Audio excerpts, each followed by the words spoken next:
And it was his performance as Quentin Crisp in The Naked Civil Servant which prompted David Lynch to invite him to play the very demanding role in The Elephant Man, made in 1980.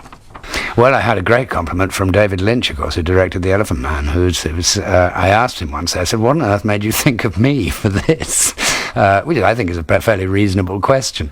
And he said, well, John, he said, I saw The Naked Civil Servant, and I saw you playing Caligula in I, Claudius, and I believed that both those men were who they were, and that's what I wanted for The Elephant Man. How did you know the rest of it? I didn't teach you the rest of it. It's very strange. Tell me, how did you know the rest of it, the 23rd Psalm?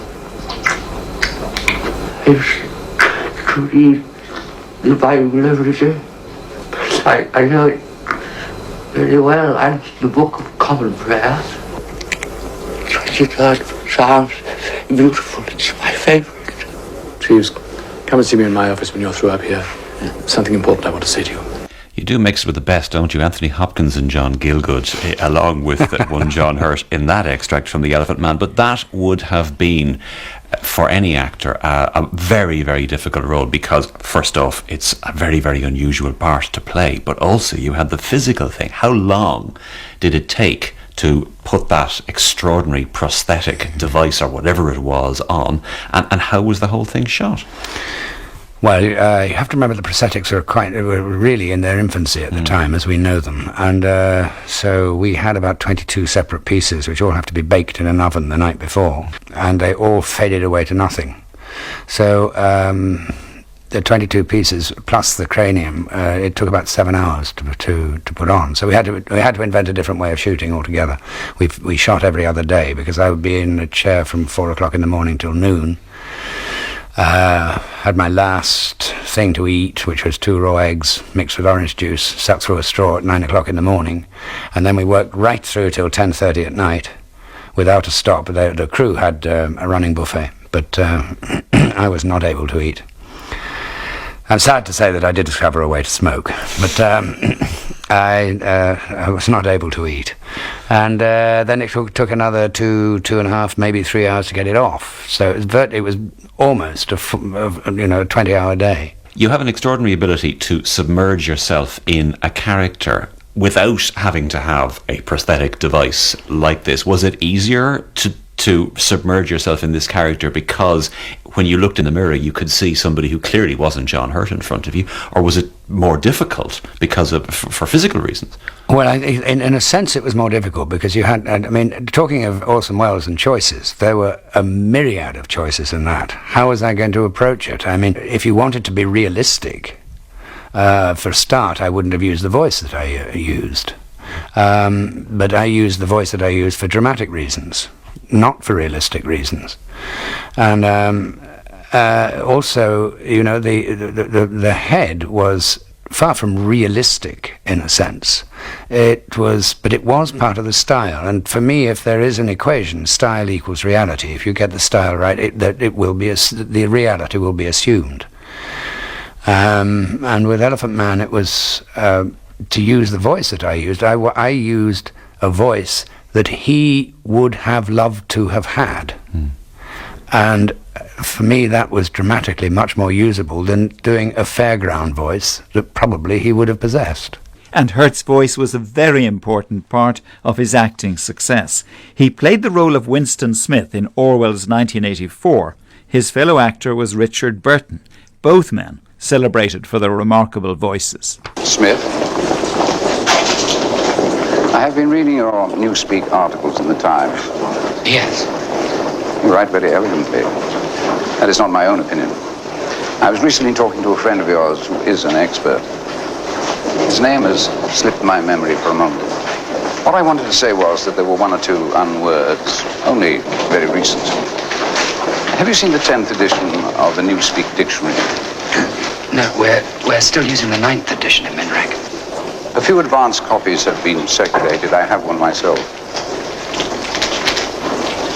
You might be interested. Yes. There are some plus skillful new developments. Let me give you my address. I'm usually at home in the evenings. One of the things that comes across from that extract is the two wonderful voices. Burton's voice was famous. You have also got, I think, one of the great voices of your profession. Was there any sense at all of competition in terms of the vocalising of the parts? Anything like that? No, nothing as ignoble as that? Nothing as ignoble as that. But, because I really do think that he had one of the greatest English-speaking voices of all time, and his ability to speak verse was fantastic. I mean, quite colossal. He was the first Hamlet I ever saw, and I've never seen one to come near it for me. But then, I suppose your first Hamlet is always enormously impressionable, John Hurt also played Bird O'Donnell in Jim Sheridan's film of John B. Keane's The Field. Did you tell the Tinkers about the donkey bird? I did not tell the Tinkers. You think you did? I did not tell the Tinkers. Ty, look. I'd cut that with a rusty blade before I'd become an informer. It's dirty. Dirty. Worse than a whore, Ty. Worse than a whore. I think you did, bud. It was such a big film here, and it meant such a lot to the Irish public. I think that it was an enormous privilege to be part of that, and the kindnesses that have been returned to me from people that have seen it all over the country have been enormous. So it was one of the. It's your Irish calling card. It was also a film that thrilled me. I adored making it. It was a very hard film to make, and it was kind of déjà vu as well, because that's where Sinful Davy was made in Leenane, and I adore Connemara. So it was a fabulous film to make. Miles Dungan ended his Rattlebag interview with this question. When you look back over your career, are you tempted to say, or do you say, hey, didn't I do well? For somebody who, for a young lad from Grimsby, for example. Somebody who could be working on a fishing trawler. I suppose there's something puritanical about me, which must have come from my father being an Anglican clergyman, that sort of doesn't allow me to do that. And I've always had a saying that whenever I'm doing something, that I say this is the beginning of the beginning. And I still really feel that. I still feel that there is always the possibility that the best is yet to come. I hope. And I don't spend a lot of time looking back, quite honestly. I tend more to live.